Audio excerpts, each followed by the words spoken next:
80 विधानसभा के गठबंधन उम्मीदवार श्री विनय कुमार अजय जी नामांकन सभा के संबोधित कहला जे बेनीपुर में विकास भेना बहुत जरूरी है।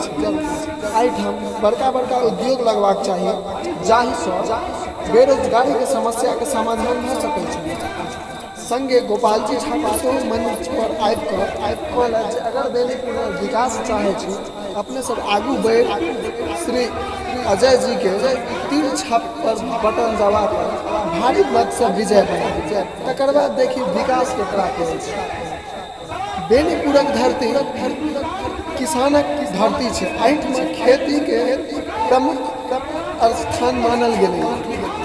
एहिठाम धान माछ पान आ मखानक खेती सर्वश्रेष्ठ छै।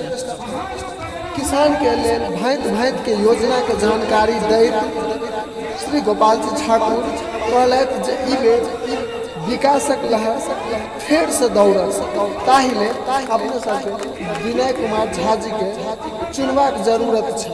अपने सब गोटा विनय कुमार झा जी के भारी मत से विजय बनाबे। नमस्कार। जागो मैथिल चैनल के माध्यम से हम शिवम कुमार चौधरी हमारे चैनल के page Facebook Twitter Instagram YouTube पर jagomaithil.com के नाम से चले छै। ताहि के अपने सब गोटा सब्सक्राइब और फॉलो जरूर करू। जय मिथिला जय मैथिली जय माँ जानकी।